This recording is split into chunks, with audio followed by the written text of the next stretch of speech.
Situation.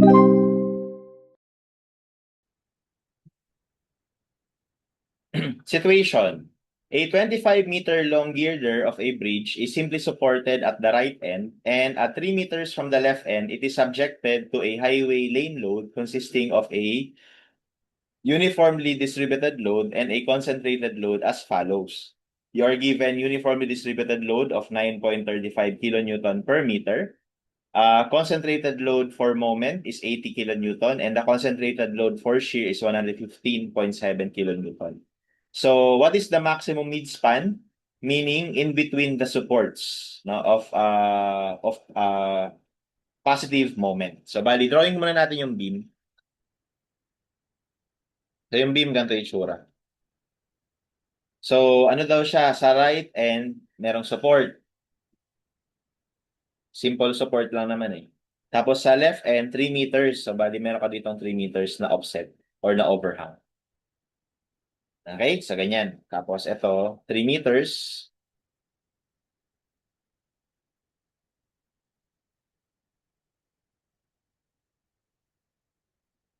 And kung 25 yan, so ano to? 25 minus 3, 22. Now, pinapahanap yung maximum midspan. Ibig sabihin, in between the support, positive moment. Okay? So, ibig sabihin, kung ito yung in between the support, so gitna niyan, pinapahanap yung maximum midspan mo. So, again, here, we will apply Mollier-Breslau principle. Yun nga lang, for moment naman. No? For moment. So, ano ba magiging mangyayari kapag moment naman yung i-consider natin? So, by the way, ito yung point na i-analyze natin, midspan. Okay? So, meaning, kalahati ng 20 to 11. Okay? So, kapag ka moment, ang mangyayari, kailangan natin tanggalin yung, kumbaga babaklasin natin to. Babaklasin natin yan.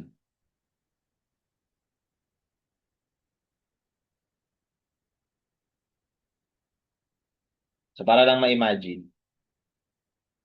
So, kapag moment, kasi ang moment, ano yan eh, parang pine-prevent niya mag-bend, di ba? Pine-prevent niya mag-bend yung, ano natin, yung beam natin. So, pagka ganun, parang tatanggalin lang natin to. Puputulin natin ngayon yan, no? Puputulin natin sa midspan. Tapos, ang imagination dyan is, kapag naputol mo na, no, mag-apply ka ngayon ng moment. Kasi parang sa reaction, di ba, tatanggalin mo yung support, tapos applyan mo ng reaction na 1 Newton or 1 unit. So dito ganun din, pero moment yung i-apply natin. Dito mag-apply tayo ng ganyang moment, dito mag-apply tayo ng ganyang moment. And ang mangyayari lang, imagine natin, ano ba mangyayari dun sa beam natin? So di ba ang magiging itsura niya, parang ganito. Siyempre, in-apply mo ng moment, sa aangat to. Gaganyan yan, aangat. Sa kabila, ganun din, aangat to. So, dyan sila magtatagpo. So, ito nga yung itsura ng influence diagram natin. Okay? And ang dapat lang sigurong tandaan dito, yung magnitude na nandito sa taas. Yung magnitude dyan. So, ang magnitude dyan ay ganito. Depende kung ano yung location. So, let's say, wag muna natin ilagay sa midspan. Kunwari ito ay located sa A distance from the support. Ito naman, B distance from the support. Tapos, kunwari ito yung L, yung total span nung support to support, ha? So, ang magnitude dito, guys, is palaging AB over L. Tandaan nyo na to. Laging A times B over L. Kaya lumilitaw ngayon na yung influence diagram para sa midspan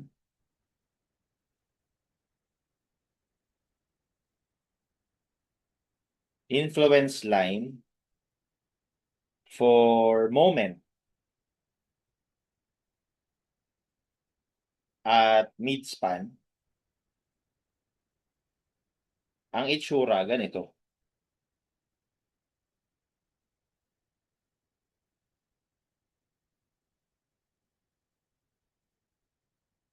Ganyan. Okay? Tapos lagyan natin ng mga sukat. Di ba ito yung 3 meters. Tapos ito 11. Ito 11. Okay, so ngayon, ang magnitude ng ordinate dito would be, tawagin kong, hindi, wag na, dito, diretsuhin ko na dito. It's going to be AB, so A times B. So yung A natin 11, yung B natin 11 din. So 11 times 11 over span. Di ba yung span nito, 22. Okay, so 22. So that is the magnitude of the ordinate there. So 11 times 11 over 22. 5.5. Okay, yun yung ordinate doon. So ngayon, as we can see, ilolo para ma-maximize natin yung positive moment. As you can see, ito yung positive na area. So diyan mo malalagay yung positive moment. Ito naman represents negative moment. So ibig sabihin, hindi natin loloadan yung buong beam. So para ma-maximize natin yung moment dito na positive, ang ilalagay mo lang ng load, ito lang. Diyan ka lang maglalagay ng load. Bali, maglalagay ka lang ng load sa area na to. Sa area na to. Okay? So, ganun, no? So, ano ba ang load? So, 9.35. Okay, tapos, meron pa tayong concentrated load for moment, yung 80. So, saan natin lalagay yan? So, syempre, sa maximum ordinate. At dito naman yun sa gitna. Ayan. Ito yung 80. Ito yung 9.35 kilonewton per meter. So, therefore, the maximum moment at the midspan would be yung 80, i-multiply natin ng ordinate na 5.5 plus yung uniform load na 9.35, i-multiply natin ng area ng triangle na to. Which is, 1/2, base is 22, height is 5.5.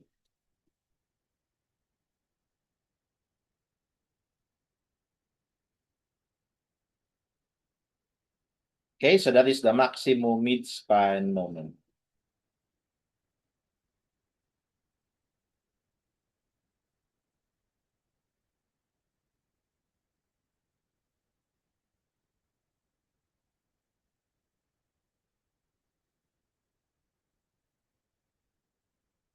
So that gives us 1,005.675 kilonewton meter. So for this item, that is letter A, 1,006. Next, what is the maximum support reaction? So support naman. So ito medyo tricky sa support kasi hindi naka-specify kung aling support, 'di ba? Hindi niya sinabi anong support, no? So pwede natin i-check parehas kung sino yung mas malaki. So kapag ang pinag-usapan natin ay etong support na to, 'di ba tatanggalin natin yan, so ipo-push natin ito pataas. So pag pinush natin yung pataas, syempre gaganto lang yung beam natin, gaganyan. 'Di ba? Gaganyan. So dito 1 newton. So ito ngayon yung influence line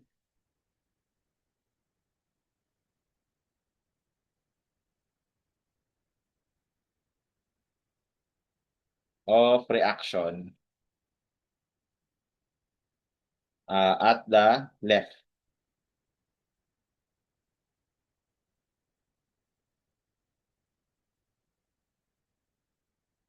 Ganyan. Tapos ito yung 1 unit.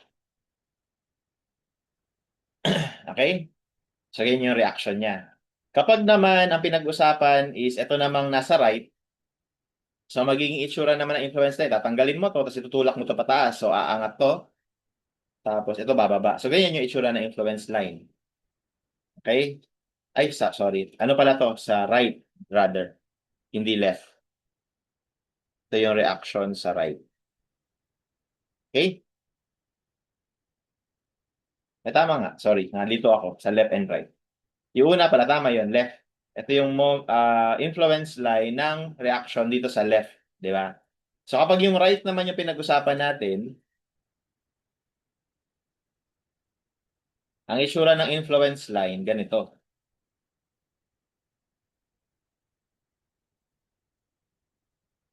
Aangat ito ng 1 unit, tapos bababa siya dito. Ganyan.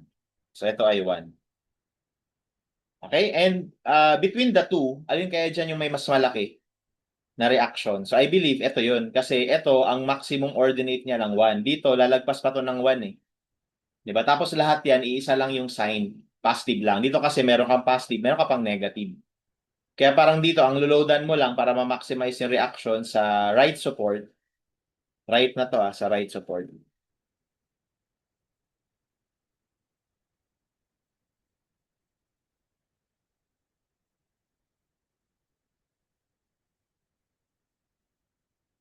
Okay, ang loloadan mo lang, ito lang. Dito ka lang maglo-load. Tapos ang area nito mas maliit compared sa area nito. Kaya yung magiging maximum reaction will occur at the left support. Kaya ang gagawin natin ngayon, loloadan natin to lahat. Loadan natin yan lahat. Tapos, we will be using the left support. No? We will calculate the reaction at the left support. And then also, hindi lang yung uniform load, also of course, yung ano pa, concentrated load. So yung concentrated load, dito natin lalagay. Okay? Kasi nandito yung maximum ordinate niya. Ito. Tawagin natin to na y and isolve natin yung y na yan. So ito ay 22, tas yung buong to ay 25. So by ratio and proportion, we have y over 25 is equal to 1 over 22. So that gives us y equals 25 over 22. Okay, so 25 over 22 na lang. Basta mas malaki yan sa 1. Okay? So therefore, the maximum reaction which will occur at the maximum reaction sa left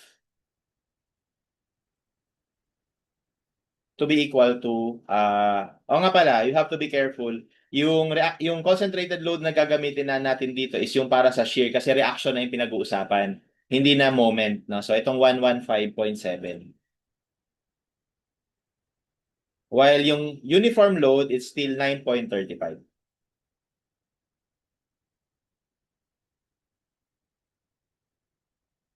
Okay, so therefore we have 115.7, mumultiply natin ng 25 over 22, yung ordinate, plus yung area. Yung area na to.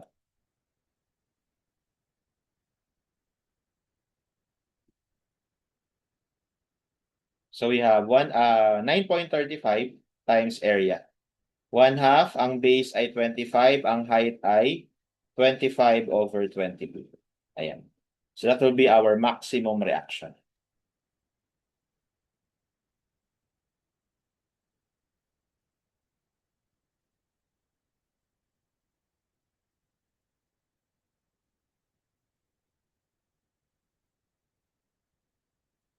Okay, and that gives us 264.29 kilonewton.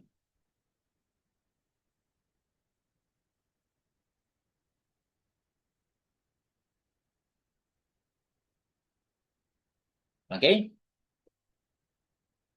So our answer for the second item is letter A.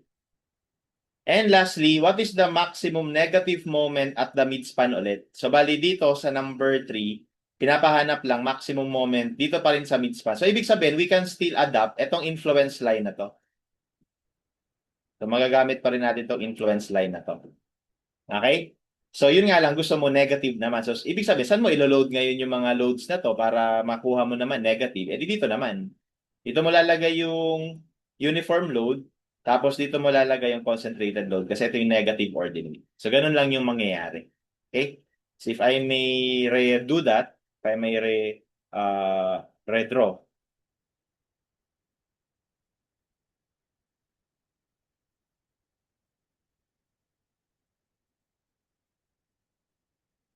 Next one. Hindi yan. Bali, ito.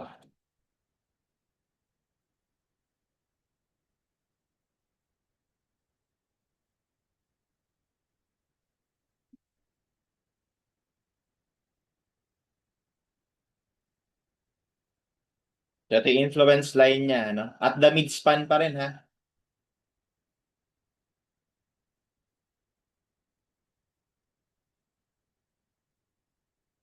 Ganyan, no? And this was 5.5.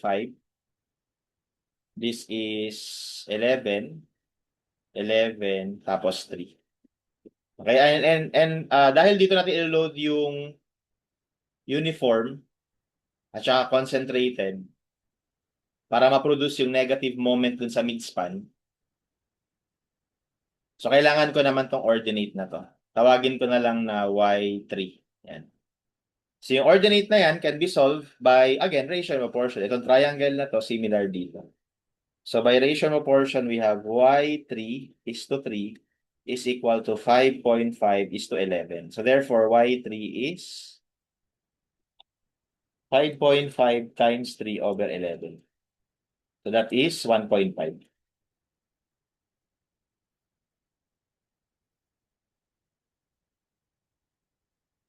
Okay? So therefore, may y3 na tayo. So to calculate the maximum negative moment at the midspan,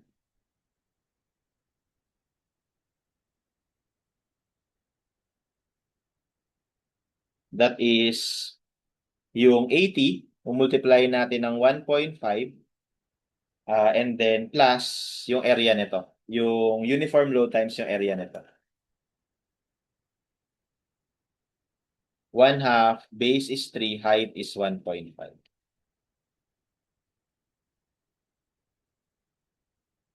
Okay, and that would give us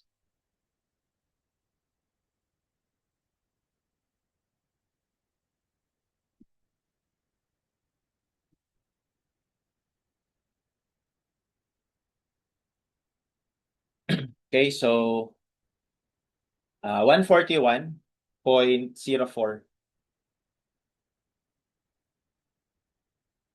kilonewtons. So that is the maximum negative moment at the midspan. So from the choices, that's letter D. Okay? Now, what if ang question, what is the maximum negative moment of the entire span? No, hindi niya i-specify na sa midspan. Ito kasi nakuha natin, ito yung magiging maximum negative moment sa midspan. Kaya ginamit natin yung influence line diagram ng maximum moment sa midspan, no? Eh paano kung hindi niya sinabi na sa midspan? So, dito ang unang problema natin, saan ba mangyayari? Saang point mangyayari yung maximum negative moment? Yun yung unang problema. Okay, kasi syempre kapag ibang point na pinag-usapan, halimbawa ito, hindi na valid tong influence line na to. Kailangan mong gawan ng sarili tong influence line. Alright? So, yun yung dilemma natin. Here, ang kailangan lang natin maintindihan, dahil ito ay simple beam with an overhang. Actually, guys, kapag iba na to ha, hindi na to kasali sa question. So, kapag meron kang overhang, actually, pag wala kang overhang, wala kang negative moment.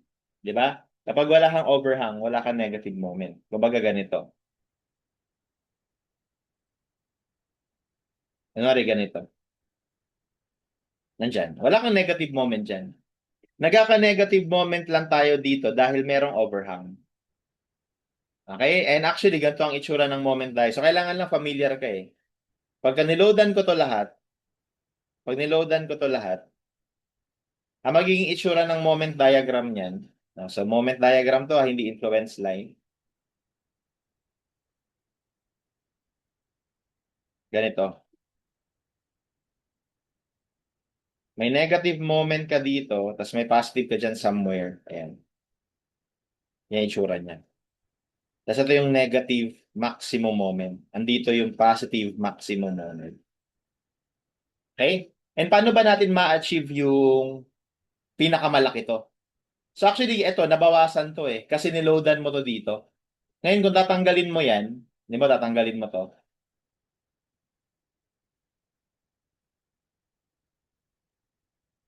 Ang mangyayari dyan, guys,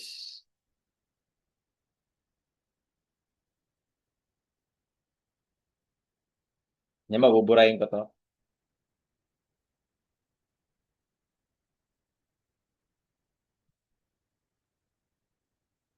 Ay, kunwari, hanggang dito lang yung meron akong load. So, ang mangyayari dyan, lalaki to ng husto. Mas lalaki to. Yan. Ganyan yung mangyayari. So, kung may reaction dito, di ba? May reaction dito. May reaction. Actually, ang magiging reaction sa kabila, baliktad na eh. Ganto na. Okay? So, kaya lalaki ito, tapos ito magiging ganyan. Yan. So, yung maximum negative moment mo is maximum. Or yung negative moment mo is largest dito. Compare dito. Kaya kung gusto mong makuha yung maximum negative moment sa buong beam, una, ang negative moment mag-o-occur dun sa support mismo. Tapos, para ma-achieve mo na pinakamalaki siya, ang lagyan mo lang ng load, yung overhang lang. Okay, yung overhang lang yung lagyan mo ng load. Okay, so kung halimbawa, ang tanong sa atin dito, what is the maximum moment of the entire span? No? So, hindi natin gagamitin tong influence line na to. Kasi para lang to kay midspan eh. Hindi natin to gagamitin, no? So, so ito ang gagawin natin.